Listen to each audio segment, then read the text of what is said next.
வணக்கம். நான் வாழ தகுதியற்றவன் என்று யார் பதிவு செய்வார் என்று எண்ணுகிறீர்? எந்த மிருகத்துக்கும் இல்லாத ஒரு தன்மை, நான் மனிதன் என்று சொல்லும் பகுத்தறிவு இழந்த பிறவிகளுக்குத்தான் அது செயல் முடியும்.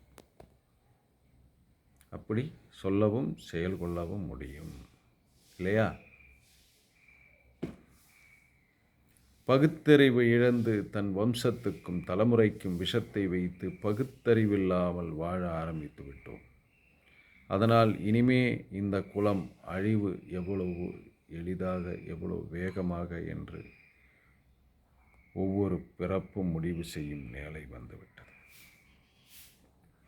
பகுத்தறிவு இழந்த இந்த பிறவிகள் நான் இந்த மண்ணில் வாழ்வதற்கு தகுதியில்லை என்று தனிப்பட்டு இயங்கப் போகிறேன் என்றும் எண்ணுகிறார்கள். அதில் ஒரு உண்மை என்னவென்றால், நான் இந்த மண்ணில் வாழ தகுதியற்றவன் என்று சொல்வதுதான் ஒவ்வொரு மனிதனும் செய்யும் செயலின் வெளிப்படுத்தும் உண்மை தத்துவம். ஏன் வாழ்கிறேன், எதற்கு வாழ்கிறேன் என்று எந்த எண்ணமும் இல்லாமல் கனவுக்காக வாழ்கிறேன் என்றால் உறவும் உணர்வும் நல்லதும் எதுவுமே கிடையாது. ஏனென்றால் கனவுக்கு உறவு கிடையாது.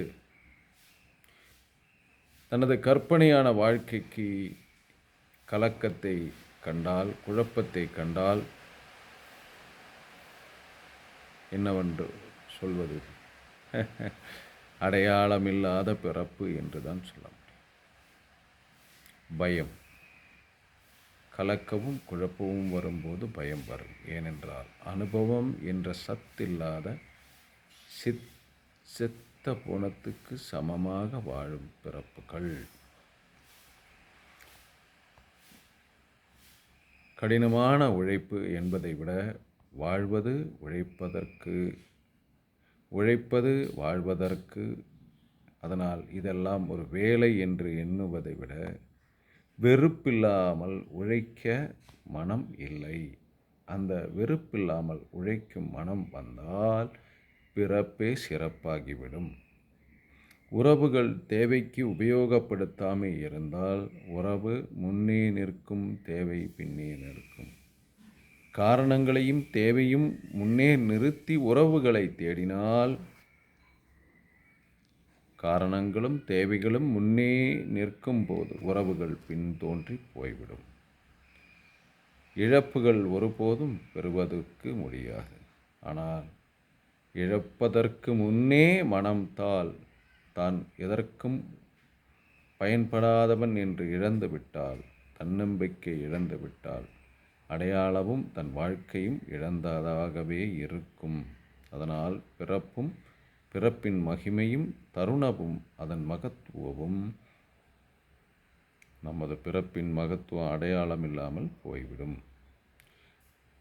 தருணங்கள் வழி, யோகங்கள் வழி நமது அடையாளத்தை நாம் வெளிப்படுத்தும் அந்த தருணம் இறைவனால் அமைக்கப்பட்டது என்று உணர்ந்தால், அந்த தருணங்களில் இறைவன் வாழ்கிறான் என்று உணர்ந்தால் ஒவ்வொரு கனவும் சிறப்பாக தோன்றும், உறவுகள் வலிமையாக தோன்றும், கனவுகள் பெரிதல்ல இதுவும் கடந்து போகும் என்று தோன்றும். கற்பனை இல்லாத உள்ளங்களும் வாழ்க்கையும் அற்புதம் என்று தோன்றும். அப்படி தோன்றும் காலம் நெருங்கிவிட்டது. ஏனென்றால் அப்படி தோன்றாதவர்களுடைய எண்ணிக்கை அதிகரித்ததனால் அழிவு விரைவில் ஒவ்வொரு பக்கமும் வந்து கொண்டிருக்கிறது. மரணம், அது ஒரு மாற்றத்துக்கு வழி.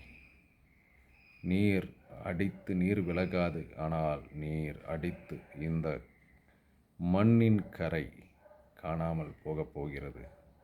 நெருப்பின் வித்தை முடிந்தது, கொஞ்சம் மிச்சம் மீதி வைத்திருக்கிறான். இனி நெருப்பின் வேலையை கடந்து நீரின் வேலை ஆரம்பித்து விட்டது. எல்லோரையும் விட்டு தனிப்பட்ட முறையில் ஏங்குகிறேன் என்று சொல்லும் மனிதனே, நீ தனியாக அல்ல இப்போது போகப் போகிறது. கூட்டத்தோடு அழியப் போகிறாய். நேரம் வருகிறது. இருக்கும் நேரம் துச்சம்.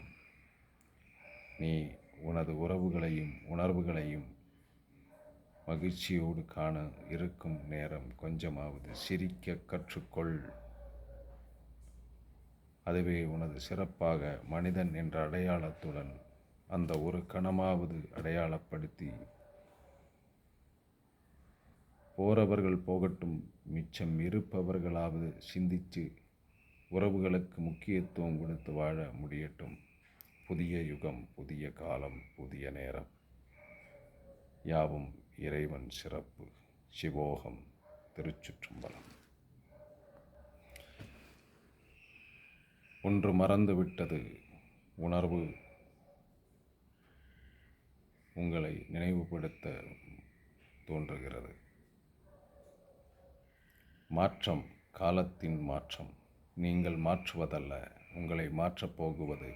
அதனால் அந்த சிறப்பு மிக மாற்றம் உங்களிடம் நெருங்கும் போதாவது நீங்கள் மாறிவிட்டீர்கள் என்ற நல்ல எண்ணத்துடன் மடங்கி செல்ல முயற்சி செய்யுங்கள். யோகம் இருந்தால் நல்லதே நடக்கும். திருச்சிற்றம்பலம்.